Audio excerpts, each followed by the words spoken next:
बिस्मिल्लाहिर्रहमानिर्रहीम। हम कंटिन्यू कर रहे हैं जी chapter of group of the subject organizational behaviour by Stephen P Robbins. अभी के लेक्चर में हम बात करेंगे ग्रुप डिसीजन मेकिंग के हवाले से। प्रीवियसली हम आगे भी देख चुके हैं कि what is meant by a decision. Decision हम किसको कहते हैं जी? Decision is basically a choice between two और मोर देन टू एलिमेंट्स। जब भी हम डिसीजन की बात करते हैं तो हम ये कहते हैं कि जब हमारे पास दो या दो से ज़्यादा चॉइसेस होती हैं तो उसमें से किसी एक चॉइस को पिक कर लेना क्या कहलाता है? डिसीजन मेकिंग कहलाता है।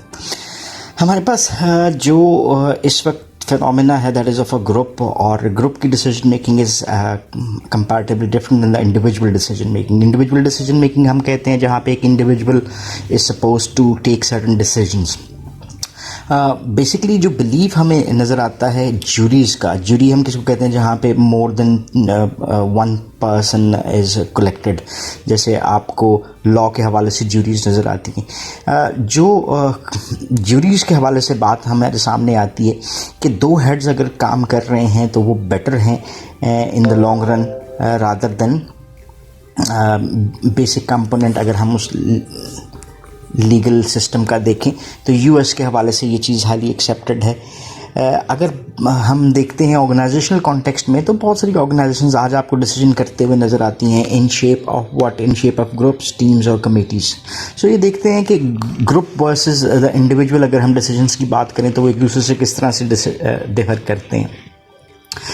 डिसीजन मेकिंग जो ग्रुप में की जाती है वो ऑर्गेनाइजेशंस काफ़ी ज़्यादा यूज़ करती हैं, लेकिन जो ग्रुप डिसीजन मेकिंग है वो प्रेफरेबल उन लोगों के लिए होती है जो कि इंडिविजुअल्स के ऊपर बेस नहीं करना चाह रहे।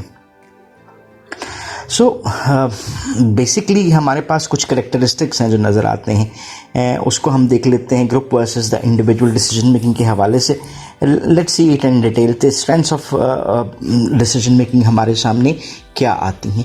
जो इसमें हमारे सामने पहला पॉइंट हमें नज़र आ रहा है ये रिलेट करता है कि जी जब ग्रुप में डिसीजंस किए जा रहे हैं तो वो जनरेट करता है more complete information and knowledge. तो फ़र्ज़ करते हैं जी 1 + 1 + 1 + 1 और +1 ये 5 लोग मैंने रख लिए हैं जो ग्रुप में काम कर रहे हैं और उन्होंने एक डिसीजन लेना है। Let's form it as a jury. तो अब ये एक इंडिविजुअल की information added to the second, third, fourth and fifth, और इनके इन्फॉर्मेशन सोर्सेज भी डिफर कर सकते हैं। मोर कंप्लीट इन्फॉर्मेशन जो है वो गैदर कर सकते हैं, और difference of knowledge might also contribute to the decisions as well. So ये पहला पॉइंट हमारा बनता है कि ग्रुप में डिसीजन की स्ट्रेंथ ये है कि मोर कंप्लीट इन्फॉर्मेशन होती है बेस्ड अपॉन नॉलेज। दूसरा फैक्टर है हमारा कि ग्रुप में इंक्रीज डाइवर्सिटी ऑफ व्यूज़ और ग्रेटर क्रिएटिविटी इन्वॉल्व होती है। ये पहले पॉइंट से भी रिलेट करता हुआ आपको नज़र आ रहा है कि इसी एग्जांपल को अगर हम लेकर चलते हैं तो ये 5 लोग शायद डाइवर्स बैकग्राउंड के साथ थे, लाइक इन एज और जेंडर, इन एजुकेशन और इन कल्चर्स और इवन इन रिलीजन। तो ये diversity of these people might give a diversity of views और more creativity with the cultural background हम इनसे एक्सपीरियंस कर सकते हैं। सो थर्ड पॉइंट आता है इंक्रीज एक्सेप्टेंस ऑफ डिसीजंस। अगर हम आज बात करते हैं हाई कोर्ट और सुप्रीम कोर्ट की तो आपको ये नज़र आता है कि जनाब जजेस थे और लार्जर बेंच क्रिएटेड था ऑफ 11 जजेस, और 11 में से 9 जजेस ने बरी कर दिया और 2 ने कसूरवार ठहराया। अब देखें इंक्रीज एक्सेप्टेंस ऑफ डिसीजन किस तरह से हुई कि जब 11 जज इन्वॉल्व थे, डाइवर्स व्यूज़ आपके सामने आ गए, हर जज को ख़रीदा नहीं जा सकता, और 9 का डिसीजन जो था वो एक था और 2 का कुछ और था। तो आपकी acceptance of those decisions tends to increase in whenever the decisions are made in a group. और चौथा जो स्ट्रेंथ का एलिमेंट बनता है, generally more accurate decisions are made. ठीक है। सो जब आपने डिफरेंट पहले 3 फैक्टर्स को अगर आप ले लें जहाँ पे मोर इन्फॉर्मेशन थी, मोर नॉलेज था, डाइवर्सिटी भी थी, क्रिएटिविटी भी थी, मोर एक्सेप्टेंस ऑफ द डिसीजंस भी बनते हैं, तो इसका मतलब क्या हुआ? ये हमें खुद ही फोर्थ पॉइंट की तरफ डायरेक्ट कर रहा है कि मोर एक्यूरेट डिसीजंस आपको नज़र आते हैं। लेकिन यहाँ पे वो बात करता है कि but not as accurate as the most accurate group members. So यहाँ पर उसकी एक्यूरेसी जो है उसको वो रिलेट कर रहा है ग्रुप मेंबर्स की तादाद के साथ भी। अब जैसे किसी भी चीज़ के प्रोज हैं वैसे उसके कॉन्स भी होते हैं। तो जहाँ पे ग्रुप डिसीजन मेकिंग की स्ट्रेंथ्स भी हैं इंडिविजुअल के कंपैरिजन में, उसी तरह से ग्रुप डिसीजन मेकिंग की वीकनेसेस भी हैं। पहली वीकनेस जिसके ऊपर हम बात कर रहे हैं वो क्या है जी, time consuming activity. Whenever you are making a decision in the shape of a group, और जब उस ग्रुप में फैसला किया जा रहा है तो इसका मतलब है too much information is gathered, time taking ज़्यादा हो सकता है। सो एट टाइम्स ये एक वीकनेस कंसिडर की जा सकती है ग्रुप डिसीजन मेकिंग की। सेकंड है जी conformity pressures in the group. Conformity हम किसको कहते हैं, जब हम अपने आप को दूसरे के साथ मुमासलत शो करना चाह रहे हैं। कन्फर्मिटी प्रेशर्स जो ग्रुप में होते हैं कि जी हमारा decision conforms to the other one, other का डिफर ना कर रहा हो। सो ऐसे जो मेंटल प्रेशर्स हो सकते हैं वो भी ग्रुप में डिसीजंस के ऊपर इफ़ेक्ट कर सकते हैं। जैसे फॉर इंस्टेंस जनाब एक बंदे ने अगर हाथ खड़ा किया, ये अभी एक छोटी सी एक video I was watching on the internet that don't follow people blindly, तो वो कन्फर्मिटी के हवाले से भी आ जाता है कि एक परेड हो रही होती है और वो जैसे ही वो सल्यूट मारता है तो नीचे कील होता है, तो उस बंदे के पाँव में कील चुभता है तो वो चीखता है तो सारे लोग चीखना शुरू कर देते हैं। वो पाँव पकड़ के कूदना शुरू कर देता है तो सारे कूदना शुरू कर देते हैं। तो similarly at time conformity pressures जिनसे हैं वो ग्रुप में मौजूद होते हैं, जो लोगों को के डिसीजंस को गाइड कर रहे होते हैं। तो ये इसकी एक वीकनेस हो सकती है। थर्ड एलिमेंट जो बनता है कि discussion can be dominated by few members, those people who are dominant in their character. तो वो बाज़-औक़ात सारे के सारे प्रोसेस को ही लीड करते हैं, और वो कन्फर्मिटी वाला जो प्रेशर है वो किसी भी डिसीजन को क्या कर देता है, डाइवर्ट कर देता है जो उन स्पेसिफिक लोगों का व्यू हो सकता है। तो ये भी एक प्रॉब्लम उसके साथ एसोसिएट हो सकती है। और चौथा है सिचुएशन ऑफ एम्बिगुअस रिस्पॉन्सिबिलिटी। तुम क्या करोगे, तुम क्या करोगे, तुम क्या करोगे। सो हर सिचुएशन एक जैसी नहीं होती। एट टाइम जो लोग डिसीजंस में इन्वॉल्व हैं उसमें किसकी राय कितनी इंपॉर्टेंट है, नो वन नोज़। और एम्बिग्विटी जो उस सिचुएशन में होती है कि मेरी रिस्पॉन्सिबिलिटी कितनी और दूसरे की कितनी है, तो वो भी हमारे डिसीजंस को नेगेटिवली अफेक्ट कर सकती है। सो ये कुछ एलिमेंट हैं जिसको हमें कंसिडर करना चाहिए जब हम ग्रुप डिसीजन मेकिंग की तरफ इन्वॉल्व होते हैं। अब ग्रुप डिसीजन मेकिंग फिनोमेना जो है वो किससे रिलेट करता है, देयर आर फ्यू थिंग्स। पहली चीज़ है ग्रुप थिंक, दूसरी ग्रुप शिफ्ट के हवाले से है, तो इनको थोड़ा सा डिटेल में समझने की कोशिश करते हैं। सबसे पहले जी हम बात करते हैं ग्रुप डिसीजन मेकिंग फिनोमेना में ग्रुप थिंक की कि ये क्या चीज़ है। What is groupthink? Situations where group pressures for conformity deter the group from critically appraising unusual minority or unpopular views। यानी ग्रुप थिंक से क्या मुराद है, whenever जो हमारे पास एक थिंकिंग है, जैसे मैं कहता हूँ मेरी थिंकिंग, तो ये इंडिविजुअल की थिंकिंग होगी। इसी तरह से ग्रुप जब किसी एक चीज़ के ऊपर पहुँचता है और एक व्यू रखता है तो वो क्या हो गया, वो ग्रुप थिंक हो गया। वो ऐसी सिचुएशन है जहाँ पे ग्रुप के प्रेशर्स के हम एक दूसरे के साथ मिलते जुलते नज़र आए, इतना डिफ़र ना करे। जैसे क्लास में किसी एक से कोई बात पूछी जाती है तो जो पहला बंदा बताता है दूसरे लोग उसी के इर्द गिर्द ही बात करते जाते हैं। तो वो सिचुएशन जहाँ पे ग्रुप प्रेशर्स फॉर कन्फर्मिटी जो हैं वो डेटर कर देते हैं, ख़राब कर देते हैं ग्रुप को from critically appraising unusual minority और अनपॉपुलर व्यूज़। सो यहाँ तक हम क्या कर रहे हैं कि जी हम ये जो माइनॉरिटी और अनपॉपुलर व्यूज़ हैं इसको क्या कर रहे हैं, मैं एक उर्दू में लफ्ज़ लिखता हूँ, दैट इज़ नज़रअंदाज कर जाते हैं। So groupthink at time drive कर जाता है। और दूसरा एलिमेंट ग्रुप थिंक के हवाले से है कि हिंडर करता है परफॉर्मेंस को, यानी परफॉर्मेंसेस को रिड्यूस करता है। इसके बाद दूसरा व्यू है, इसको हम अभी डिटेल में भी देखते हैं, वो है ग्रुप शिफ्ट का।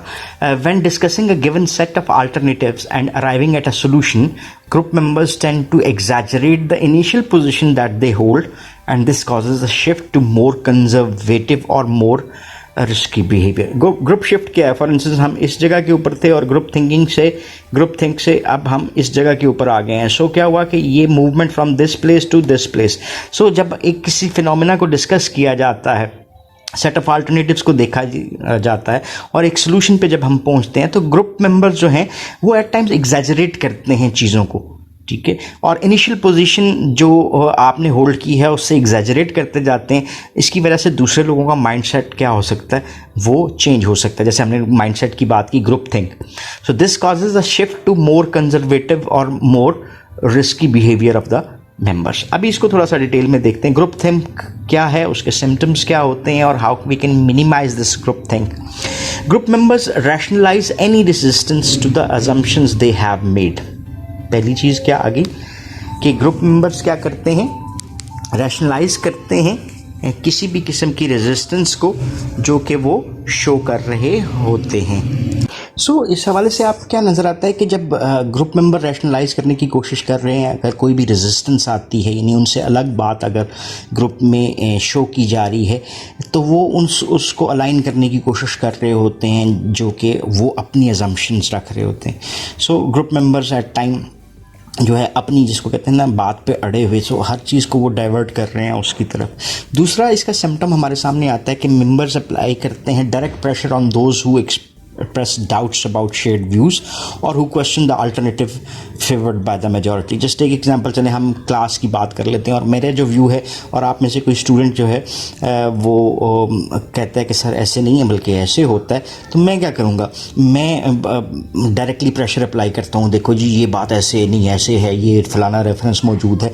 सो अल्टीमेटली मैं क्या कर रहा हूँ कि आपको ड्राइव कर रहा हूँ अगेंस्ट वन थिंग जो कि हम सोच रहे हैं, यानी वो ग्रुप मेंबर सोच रहे होते हैं। सो वो जो आपके अगेंस्ट होते हैं उसको आप क्या करते हो, उसके ऊपर डायरेक्ट प्रेशर अप्लाई करने की कोशिश कर रहे होते हो, जो भी आपकी बात के ऊपर एक डाउट शो करता है।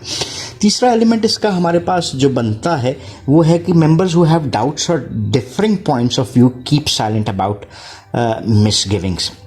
एट टाइम आप सोशल प्रेशर फील करते हो, आप शाइनेस फील करते हो कि अगर एक ग्रुप में आपको कोई चीज़ सोच नज़र आ रही है तो आप उसके अगेंस्ट बात नहीं करते, आप खामोश रहते हो। सो ये भी एक चीज़ है कि कुछ लोग खामोश हैं, they do might have different points, but लेकिन वो करेज नहीं कर रहे होते कि वो उस चीज़ के ऊपर डिफरेंटली अपना मैसेज दे सकें। ये कोई भी प्रेशर हो सकता है।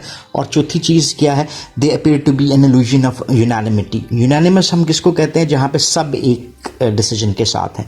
तो अब कंसिडर किया जाता है कि जब चार लोग बोले और उनके व्यूज सेम थे लेकिन 7 लोग नहीं बोले, और वो जब बोल ही नहीं रहे, तो इसका मतलब क्या हुआ कि they are agreed with the situation. So ये यूनानिमिटी का एक इल्यूजन क्रिएट किया जाता है कि जो तमाम लोग इसके साथ हैं। So this is what group think goes with, और उसके ये सिम्टम्स आते हैं।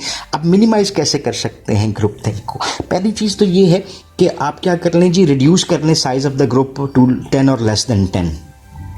सो जब इतने ज़्यादा लोग नहीं होंगे तो उसकी कम्युनिकेशन निस्बतन आसान हो जाएगी और डिस्कशन और एक्सपीरियंसेस वो सारे ज़्यादा बेहतर अंदाज में शेयर हो सकते हैं। दूसरी इसका एक और मिनिमाइज़ करने का तरीक़ाकार है, encourage group leaders to be impartial.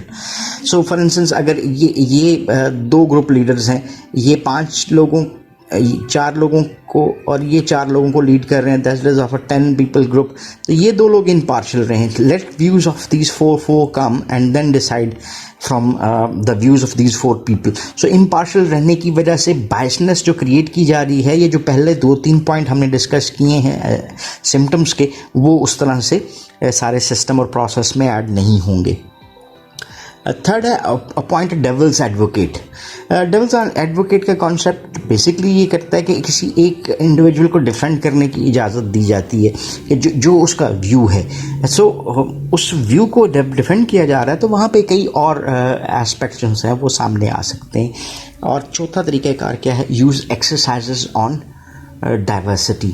तो आप क्या करते हैं, ट्रेन कर सकते हैं, एक्सरसाइजेस कर सकते हैं कि डाइवर्सिटी के इश्यूज़ क्या हो सकते हैं और डाइवर्सिटी को कैसे अच्छे तरीके से हैंडल किया जा सकता है।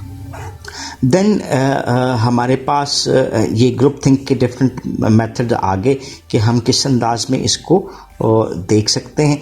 सो नेक्स्ट लेक्चर में हम बात करते हैं ग्रुप डिसीजन मेकिंग टेक्निक्स के ऊपर। So that's all for the time. If you still have any question और क्वेरीज तो you can ask in the comment section. So thank you very much for watching this video. Have a nice time. Allah Hafiz.